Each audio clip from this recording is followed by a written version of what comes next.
Hello guys, welcome once again to out of the stadium. তো আমরা জানি আগামী 20 তারিখে আমাদের নিউজিল্যান্ডের সাথে ফার্স্ট ওডিআই এবং নিউজিল্যান্ডের সাথে টি20 এবং ওডিআই সিরিজ স্টার্ট হতে যাচ্ছে। তো ইভেন অনেকদিন আগেই মনে হয় আমাদের দেশ থেকে আমাদের ক্রিকেট টিমের স্কোয়াডটা পাঠানো হয়েছে। তো অনেকদিন ধরেই মেবি ক্রিকেটের কোনো ভিডিও আমরা আপলোড করা হয়নি বা স্কোয়াড নিয়ে কোনো কথা বলা হয়নি। তো নিউজিল্যান্ডও তাদের স্কোয়াড দিয়েছে, এবার আমরা আমাদের স্কোয়াড পাঠিয়েছি। তো সিম্পলি আমরা না হয় আজকে স্কোয়াডটা নিয়ে একটু ডিসকাস করি যে স্কোয়াডটা কেমন হলো, বা কোন প্লেয়ারদের সুযোগ দেওয়া উচিত ফার্স্ট ওডিআই বা second ODI. And as far as we know, নিউজিল্যান্ডে গ্রিন পিচ, অ্যান্ড আমরা আমাদের সাবকন্টিনেন্টে স্পিন খেলে অভ্যস্ত, পেসে কিছুটা বাইরে দেশে গেলে আমরা উইক হয়ে যাই। তো সব প্লেয়ার হয়তো বা স্পিনে সুইটেবল না, সব প্লেয়ার আবার পেসে সুইটেবল না। তো স্কোয়াডটা আবার কেমন হলো আমরা একটু ডিসকাস। তো ফার্স্টে চলে যাচ্ছি বাংলাদেশের স্কোয়াডটা নিয়ে, যেটা প্রেজেন্ট করবে ইকশা। তো ইকশা, বাংলাদেশের স্কোয়াডটা একটু প্রেজেন্ট করবে। Thank you. সো ফার্স্টে আমি বলতে চাই যে বেসিক্যালি ওই ওডিআই স্কোয়াডটা আমরা আগে যে সিরিজটা খেলেছিলাম ওয়েস্ট ইন্ডিজে তার সাথে basically almost the same, just খালি কিছু ছোট ছোট ছোট চেঞ্জ রয়েছে। সিরিজ থেকে এখানে আমরা তিনটা সিরিজ দেখতে পাই। মোসাদ্দেক হোসেন সুজন, নাসুম আহমেদ আর আলামিন হোসেন, এই তিনটা চেঞ্জ এসেছে স্কোয়াডে। বেসিক্যালি সাকিব হাসান নাই ফর রিজনস এর জন্য। সো অল ইন অল টিমটা ইটস গুড, বাট বেসিক্যালি আমরা যদি নিউজিল্যান্ডের রেকর্ড দেখি আমাদের ইটস নট লাইক আমরা এখনো নিউজিল্যান্ড ওয়ানডেও জিততে পারিনি। সো রেকর্ড আমাদের ফেভারে নাই, বাট স্টিল এই টিমটা like has the potential, but বেশি আশা আমি রাখার মতো আমার কাছে কনফিডেন্স শিখে দিচ্ছি। নিউজিল্যান্ডের আমরা কন্ডিশন সবকিছুই আমাদের কোনোটাই আমাদের ফেভারে না, আমরা কোনো নিউজিল্যান্ড নিউজিল্যান্ডের স্কোয়াডের সাথে যদি আমরা কম্পেয়ার করি এক্সপিরিয়েন্স আমাদের টিমটা হয়তো বা বেটার। অবভিয়াসলি নিউজিল্যান্ড ওদের হোম কন্ডিশনে খেলছে and ওরা obviously ওদের কন্ডিশনে ওদেরকে হারা খুবই টাফ। ওরা ওদের হোম কন্ডিশনে হারে। সো আমার যদি এই স্কোয়াড নিয়ে বলতে হয়, squad is good, like it's the best, say better পারবো না। সো এখানে আমাদের মেইন যে প্লেয়ার গুলা লাইক তামিম ইকবাল, মাহমুদুল্লাহ, মুশফিকুর রহিম, মুস্তাফিজুর রহমান, এই প্লেয়ারদেরকে একটা স্টেপ আপ করতে হবে। এরা যদি ঠিক মতো পারফর্ম না করতে পারে আই থিঙ্ক বাংলাদেশের চান্স থাকবে, বাট স্টিল আই হোপ ভালো করবে। অ্যান্ড একজন প্লেয়ার একটু রাখতে আমাদের like Shoriful Islam, Mahmud, then Saifuddin. Saifuddin basically recently injury থেকে ব্যাক করেছে, তো ওর থেকেও আমরা কিছু আশা করতে পারি। আগের সিজন ছিল মাহেদী হাসান। So, বেশ কিছু ইয়াংস্টারও রয়েছে, তো একটা mixture of youngster and experience player, যেটা যদি ওরা যদি ওদের ক্রিকেট শিখতে পারে টাফ হবে না। স্টিল দেখালে এদের বেস্ট গেম, নিউজিল্যান্ড একটা ছাড়বে না আমাদের। তো আমরা যদি আমার দিক থেকে যদি আমরা পারফেক্ট থাকতে পারি না আমরা ভালো করছো। তো অল ইন অল যদি আর বলতে হয়, চান্সেস আর লেস। যদি বাংলাদেশ জিতো এটা অবাক হওয়ার মতো কোনো একটা ব্যাপার হবে না, বিকজ এই পোটেনশিয়াল রয়েছে। And yeah that's it. আচ্ছা ইকশা, তো যেহেতু বাংলাদেশের স্কোয়াড নিয়ে কথা হচ্ছে, তো কিছু কোয়েশ্চেন আছে। তো কিছু কোয়েশ্চেন আই গেস এক্সপ্লেন করা উচিত সবার সামনে। তো তো ফার্স্ট কোয়েশ্চেন গোজ, সিন্স আমাদের আগে কোনো বোলিং অলরাউন্ডার ছিল না, বাট এখন একটা বোলিং অলরাউন্ডার আছে সাইফুদ্দিন। অ্যান্ড যদি তুই তাসকিনকে দেখো, তাসকিনও স্টিল হি ক্যান ব্যাট। তো নিউজিল্যান্ড যেহেতু তেইশ condition, what should be the so we need at least four pacers in the squad, and not only four pacers like Jimmy নিশামের কথা যদি বলি, জিমি নিশাম এক সাইডে পেসার, আবার আরেক সাইডে হি ক্যান ব্যাট টু। আবার লকি ফার্গুসনের কথা যদি বলি, পেসার অ্যান্ড ব্যাটও করতে পারে। বাট আমাদের ক্ষেত্রে যেটা দেখা যায়, টেইলেন্ডাররা একদমই লাইক মুশফিক আউট হয়ে গেল, ধর ওদের ক্ষেত্রে যদি কেন উইলিয়ামসন আউট হয়ে যায়, স্টিল জিমি নিশান কিন্তু হাল ধরতে পারে। তো আমাদের ক্ষেত্রে সাইফুদ্দিনের কিন্তু হচ্ছে হাল ধরার পটেনশিয়ালিটি আছে। অ্যান্ড এই ওয়ার্ল্ড কাপে ইন্ডিয়ার সাথে খেলার সময় আমরা সেটা খেয়াল করছি। ইভেন জিম্বাবুয়ের সাথে যখন আমরা অ্যাট স্টেজ 1 4 10 ছিলাম 2 ইয়ার্স ব্যাক বা 3 ইয়ার্স ব্যাক, তখন সাইফুদ্দিন একটা ভালো ইনিংস। তো সাইফুদ্দিন মেবি অত চয়েস আর কন্ডিশনে হয়তো বা চেঞ্জ হতে পারে। তো what should be the fresh pacer trio or চারজন পেসার নিয়ে কাকে কাকে নেওয়া উচিত, সেটা নিয়ে একটু ডিসকাস। ওকে, সো আমি যদি ফার্স্টে চারজন পেসার যদি স্কোয়াডটা নিয়ে আমি বলি, দেন যদি চারটা পেসার নিয়ে খেলা হয়, আম, রুবেল স্পিনিং সেরকম ভালো করেনি, বাট স্টিল যদি বাংলাদেশ টিম ম্যানেজমেন্ট এক্সপিরিয়েন্সের উপর নির্ভর করতে চায়, দেন আই থিঙ্ক রুবেল তাহলে লাইক মেইন 11-এ আর কি চান্স পেয়ে যাবে। ইজ তো already auto choice, and Shoriful ইসলামকে they might give a chance, not sure. আর তাসকিন আহমেদ তো দিতে পারে না। থার্ড পেসার অপশন এটা একটা মিক্সচার, অনেক ধরনের কিছু হইতে পারে, তো এখানে এটা বলাটা। আর যেহেতু যেরকম বললি তুই যে একজন বোলিং অলরাউন্ডারের কথা, তো এইখানে সাইফুদ্দিন মাস্ট, লাইক সাইফুদ্দিন আমাদের বোলিং অলরাউন্ডার যদি দেখতে হয়, মাশরাফির পর কিন্তু সাইফুদ্দিনকে পেলাম। সো সাইফুদ্দিনকে তো ওর লাইক পুরা বেস্ট ফর্মে থাকতে হবে ওর, লাইক বেসিক্যালি যদি বলতে হয় ব্যাট অ্যান্ড বল বোথ। ও যদি ভালো না করে দেন আমাদের টেইলেন্ডার তো লিটারালি ভালো করতেই পারে বলতে, ও যদি একটু লাস্টে রানটা করে পর মুস্তাফিজ এন্ড তাস করে ব্যাটিং পারে, but they are not like like Saifuddin যে ওরা লাইক অলওয়েজ ব্যাটে পারফর্ম করবে, এন্ড ওরকম রেপিউটেডও না। So and not only Saifuddin, I also think যে যদি বাংলাদেশ ম্যানেজমেন্ট স্পিনিং অলরাউন্ডার খেলাতে চায়, আমাদের কিন্তু লাইক মাহেদী হাসান আছে, মেহেদী হাসান মিরাজ আছে, সো তাদের উপর দেখতে পারে। সো যদি থ্রি ফাস্ট বোলার টিম 11 হয়, then I think Mehedi Hasan or Mahedi Hasan like whichever one, যে কোনো একজন চান্স পেতে পারে, অথবা দুজনে পেতে পারে, বলা যায় না। অ্যান্ড তিনটা ফাস্ট বোলার তখন হয়তো বা মুস্তাফিজুর রহমান হবে।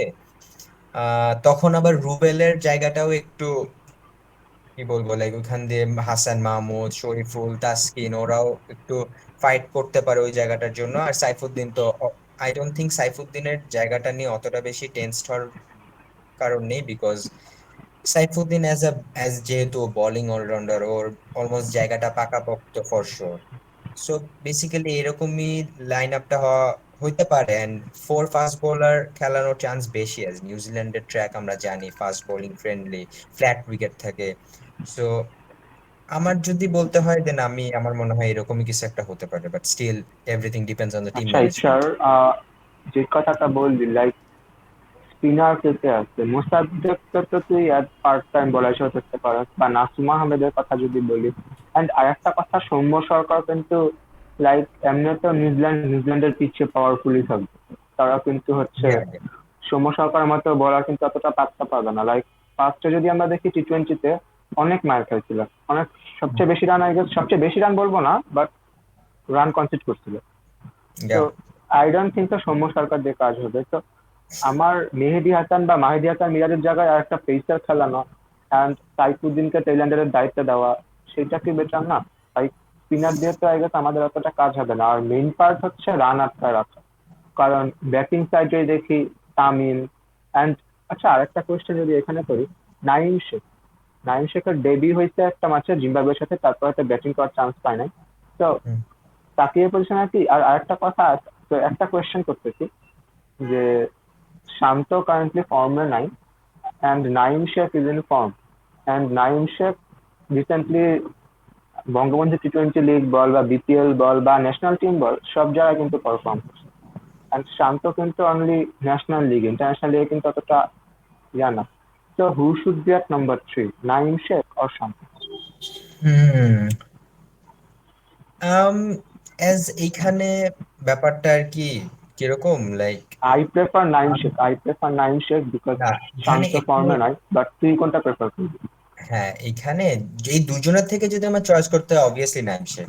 বাট এখানে আরেকটু টিম ম্যানেজমেন্ট একটা জিনিস অলওয়েজ, আমি এটা আমরা সবাই মেবি দেখেছি যে এটা ট্রাই করে, like right hand left hand কম্বিনেশনটা ঠিক রাখার একটা টেন্ডেন্সি আছে আমাদের টিম ম্যানেজমেন্টের। লাইক আমরা দেখি তামিম আর লিটন ওপেন করে, সো ইন কেস তামিম যদি আউট হয়ে যায় তখন একটা লেফট হ্যান্ডারকে একটা লেফট হ্যান্ডার দিয়ে রিপ্লেস করা হয়। সো তখন আমরা দেখতে পাই একটা লেফট হ্যান্ডার নামে, রিসেন্টলি এটা দেখছি আমরা, যখন লিটন আউট হয়ে যাচ্ছে রাইট হ্যান্ডেড ব্যাটসম্যান, তখন তাকে রিপ্লেস করা হচ্ছে একটা রাইট হ্যান্ডেড ব্যাটসম্যান দিয়ে। সো এইখানে আমার মনে হয় ব্যাপারটা এরকম হইতে পারে বা নাও হতে পারে যে, বাট যদি যেহেতু এখন আমাদের সাকিব নেই, সো আমাদের অলরেডি আমাদের একটা ব্যাটসম্যান আর একটা বলার কম, তো এই জায়গাটা ফিল আপ করতে হইলে আমার মনে হয় সৌম্য সরকারকে এই জায়গাতে খেলাতেও পারে team management, as because bowling batting অপশনের কথা চিন্তা করে। সো সৌম্যকেও নাম্বার 3-তে চান্স দেওয়া হতে পারে, নাইম শেখও পেতে পারে, বাট আমার মনে হয় অডস বেশি হচ্ছে সৌম্য সরকারের উপর, অ্যাজ যেহেতু ভার্সেটাইল প্লেয়ার। বাট নাইম শেখেরও ইয়ে আছে, লাইক ওর, আচ্ছা, হি ইজ এ গুড আর একটা ব্যাটসম্যান। যে কথাটা যে বললি, কোশ্চেনটা এখনো করিনি। লাইক আমাদের কিন্তু ফিনিশার নেই, এটা ভালো মতোই জানো। সাইফুদ্দিন হলে মারকুটে খেলুক, বাট এখনো কিন্তু মানা চলতে পারে না।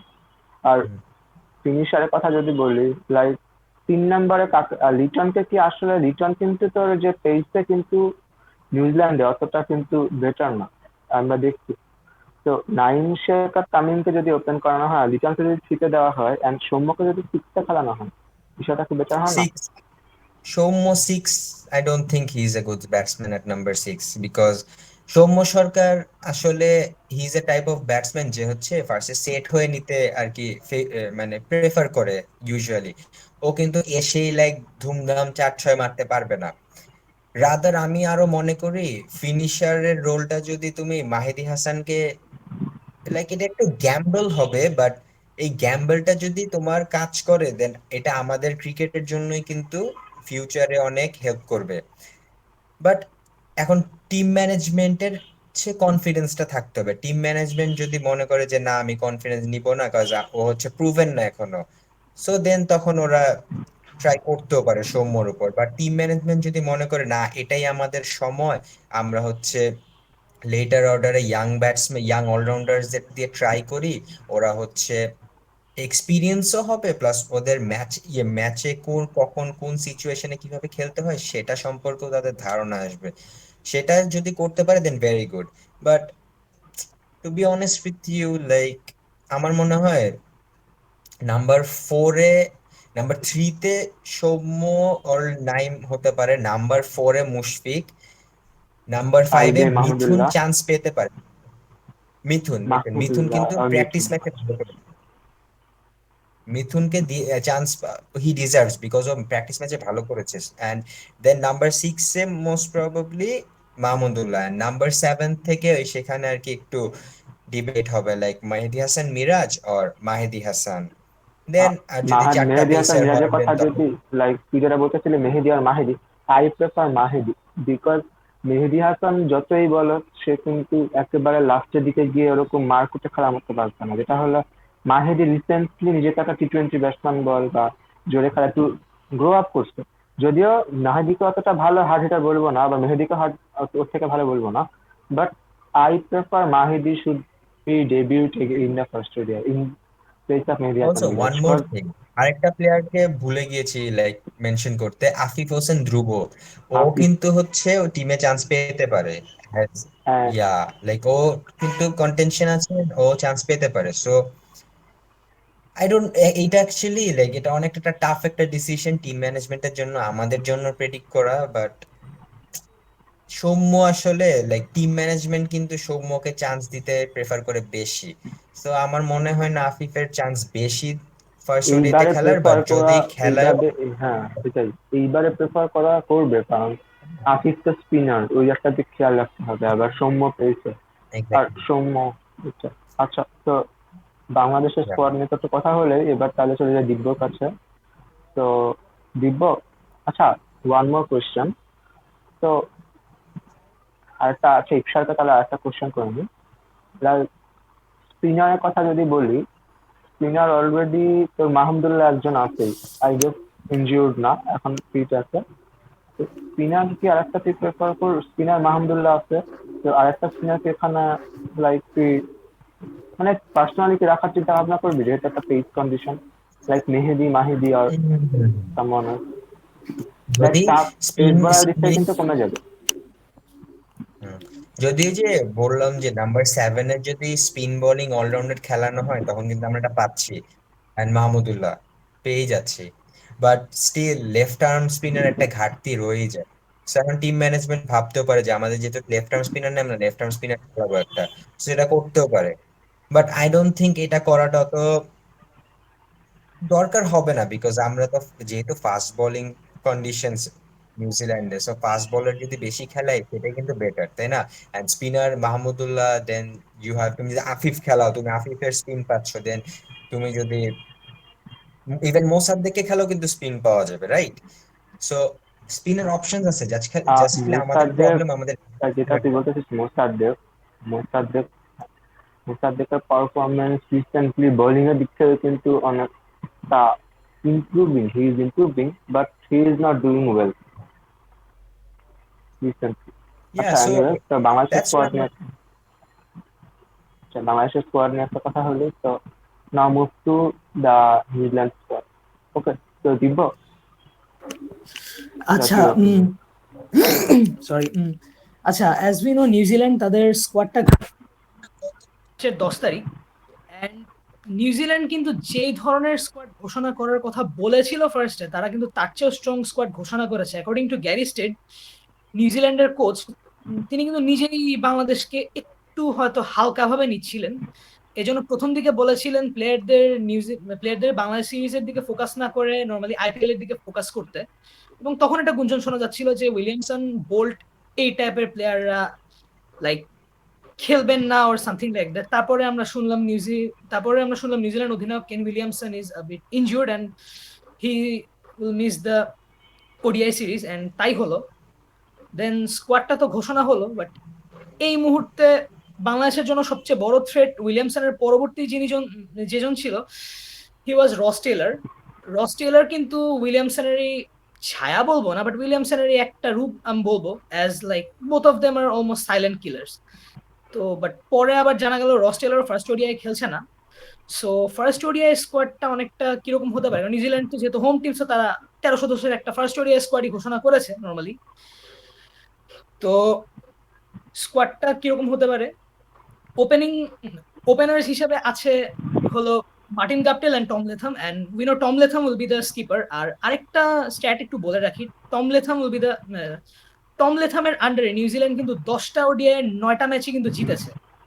এবং উইদাউট ক্যাপ্টেন্সি টম লেথামের batting average is 33, but captaincy নিয়ে যখন টম লেথাম ব্যাটিং করেন তার এভারেজটা উঠে যায় অ্যাবাউট 50। সো এটা একটা কনসার্ন পয়েন্ট। আর ওপেনার হিসেবে তো Tom Latham and Martin Guptill থাকবেন।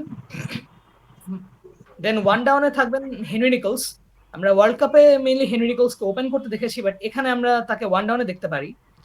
দেন নাম্বার 4-5-এ নর্মালি থাকবেন দুজন potential debutants, there Devon Conway and Will Young, যারা বেসিক্যালি উইলিয়ামসন এবং রস টেলরের আর কি রিপ্লেসমেন্ট হিসেবে, মোটামুটি না, রস টেলর না, দুঃখিত, উইলিয়ামসনের একটা রিপ্লেসমেন্ট বা ব্যাকআপ হিসেবে চান্স পেয়েছেন।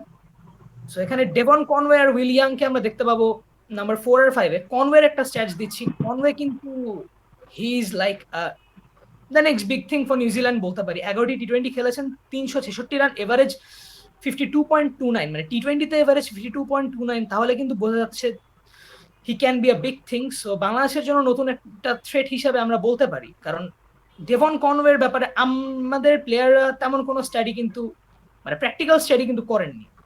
So Devon Conway number 4 sure. Then number 5-এ উইল ইয়াং তিনি টেস্ট খেলেছেন দুটো। তার বাংলাদেশের সঙ্গে মজার বিষয়, তার ডেবিউ হওয়ার কথা ছিল, দুইবার তার টেস্ট ডেবিউ হওয়ার কথা ছিল বাংলাদেশের এগেনস্টে, কিন্তু কোনো কারণে সেই দুটো টেস্ট হয়নি। প্রথমত 2019 সালে উইনো দ্যাট ক্রাইস্টচার্চ মস্ক অ্যাটাক। দেন গত অগাস্টে নিউজিল্যান্ডের এখানে আসার কথা ছিল, সেখানেও কিন্তু ডেভন কনওয়ে, দুঃখিত, উইলিয়াং এর ডেবিউ হওয়ার কথা ছিল, কিন্তু তিনি তখন আর কি তার খেলাটা হয়নি, যেহেতু ট্যুরটাই হয়নি। That was number 5। So top 5 এখানে clear: Tom Latham, Martin Guptill, Henry Nicholls, Devon Conway and Will Young. Then number 6-এ এখানে আমার কিছু, মানে এখানে কিছু পয়েন্টস আছে দ্যাট শুড বি নোটেড। কারণ যেহেতু বাংলাদেশকে নিউজিল্যান্ড একটু হালকাভাবে নিচ্ছে, সো বলা যাচ্ছে না এখানে তারা কি মানে তাদের একেবারে যে লিড পেসার্স আছে তাদের বাইরে আর কাউকে খেলাবে নাকি। কারণ আমি এটা বলছি কারণ তারা কি এখানে জিমি নিশামকে খেলাবে নাকি মার্ক চ্যাপম্যানকে খেলাবে, যিনি রস টেলরের রিপ্লেসমেন্ট হিসেবে এসেছেন। সো এখানে একটা পয়েন্ট কিন্তু থেকেই যায়, কারণ mark Chapman he is a typical batsman, তাকে খেলানো যায় এবং তিনি হংকং এর হয়ে টি-20 খেলেছেন। সো একজন পিঞ্চ হিটার নিউজিল্যান্ডের হিসেবে হয়ে তিনি ছিল। খেলেছিল। একদম নিউজিল্যান্ড বর্ন হংকং প্লেয়ার, পরে নিউজিল্যান্ডে সেটেল আপ করেছেন, নিজের জন্মভূমি। তো এখানে একটা পয়েন্ট আছে যে তারা কি জিমি নিশামকে খেলাবেন না মার্ক চ্যাপম্যানকে খেলাবেন। কারণ নিউজিল্যান্ডে যে সিম অ্যাটাক আর কন্ডিশন প্লাস যে লেভেলের সিম অ্যাটাক বাংলাদেশ তাদের সঙ্গে মানে সাধারণত স্ট্রাগলই করে এসেছে। সো এবার কি করবে এটা দেখার বিষয়। সো নিউজিল্যান্ড চাইলে কিন্তু মার্ক চ্যাপম্যানকে খেলাতে পারে in place of Jimmy Neesham. তারপর নাম্বার 7-এ there is Mitchell Santner, the only professional spinner in this squad. So স্যান্টনারের জায়গা অবশ্যই একেবারে সেটেল আপ। অ্যান্ড আরেকটা থ্রেড পয়েন্ট হলো স্যান্টনার কিন্তু left arm orthodox spinner. So And সেখানে আমাদের বাংলাদেশের অনেক রাইট হ্যান্ড ব্যাটসম্যান, অনেক। এই তো আমাদের টপ অর্ডারটা বাদ দিলে কিন্তু মিডল অর্ডার পুরো রাইট আর হ্যান্ডার নর্মালি। স্যান্টনার মুশফিক, কিন্তু একাই এই মিরপুর, ওয়ার্ল্ড কাপে Mahmudullah, Mahedi Hasan, they are all right handers সব। এই তো সো যেহেতু Santner is a left arm orthodox, so বাংলাদেশের জন্য একটা থ্রেড পয়েন্ট কিন্তু Mitchell Santner, cause as we know Bangladesh কিন্তু মানে বরাবরের মতো লেফট আর্ম অর্থোডক্স এর এগেইনস্টে খুব বাজেভাবে স্ট্রাগল করে। দেন নাম্বার নট অনলি 8-এ বাংলাদেশ দিব, নট অনলি বাংলাদেশ, ইন্ডিয়ার ক্ষেত্রে যদি বলি স্যান্টনারের পক্ষে কিন্তু ইন্ডিয়াও ভালো স্ট্রাগল করে। লাইক 2016 ওয়ার্ল্ড কাপের ফার্স্ট ম্যাচে চলে যায়, একদম সেখানে কিন্তু 70 রানে মেবি 79 রানে বলা 79। হয়েছিল ইন্ডিয়া। তো সেখানে কিন্তু স্যান্টনার একা ইন্ডিয়াকে ধরে। তো নট অনলি না actually Bangladesh, Santner not only Santner, আসলে ওয়ার্ল্ড ওয়ার্ল্ড ক্রিকেটে একটা লেফট আর্ম অর্থোডক্স একটা ক্রেজ চলছে। কারণ লেফট আর্ম অর্থোডক্স হলো আইদার আপনি মানে পিটাবেন অর জাস্ট মানে ডিফেন্ড করতে পারবেন না, বা আপনি মানে আর কি অ্যাগ্রেসিভ মানে একটু কনফিউজ মানে একটু কনফিউজিং মানে বোলিং করে লেফট আর্ম অর্থোডক্স। আপনি আর কি চাইলে খেলতেও পারবেন না, মারতেও পারবেন না। সো এই জন্য লাইক আমরা রাশিদ খানের থ্রুতে কিন্তু এটা দেখেছি, লেফট আর্ম অর্থোডক্স এর একটা ক্রেজ। আচ্ছা, I am sorry for the interruption. Number 8-এ they have like Kyle Jamieson. Kyle Jamieson recent টি-20 সিরিজ অস্ট্রেলিয়ার এগেইনস্টে কিন্তু 10-এর উপরে এভারেজে রান দিয়েছে ইকোনমিতে, বাট তাকে আন্ডার এস্টিমেট করা একদমই ঠিক হবে না, কারণ ইন্ডিয়ার এগেইনস্টে তার পারফরমেন্স কিন্তু দুর্দান্ত ছিল। এবং যেহেতু দুটোই সাবকন্টিনেন্টাল টিম, সো ইন্ডিয়ার এক্সপিরিয়েন্স বাংলাদেশের ক্ষেত্রে কিন্তু লাগাতে পারে এবং ওখানে কিন্তু কাইল জ্যামিসন আরো ভালো করতে পারে। সো জ্যামিসনের জায়গাটাও এখানে ফিক্সড বলতে পারি। আবার যদি নাও হয় সেক্ষেত্রে জ্যামিসনের বদলে নিশামকে খেলানো যায়, খেলানো হতে পারে যাতে নিউজিল্যান্ডের ব্যাটিং ডেপথটা আরো বাড়ে।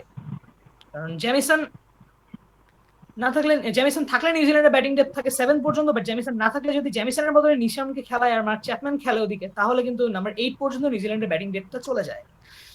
দেন দেয়ার কামস নাম্বার 9। নাম্বার 9-এ আমরা সম্ভবত ম্যাট হেনরিকে দেখতে পারি, কারণ ম্যাট হেনরি তিনি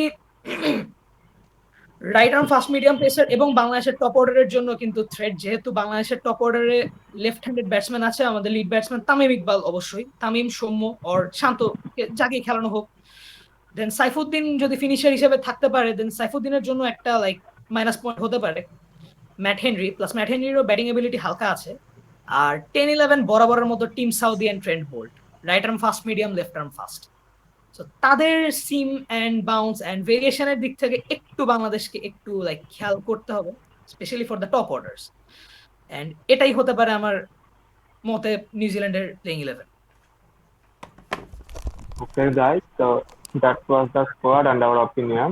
So I guess no more questions. যদি কোনো questions থাকে কমেন্টে লিখে জানান, দেন আমরা I guess দেওয়ার চেষ্টা করব।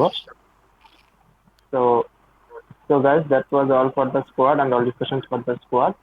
Follow us on YouTube and also the Facebook page. The link is given below in the description. So that's all for today and happy good.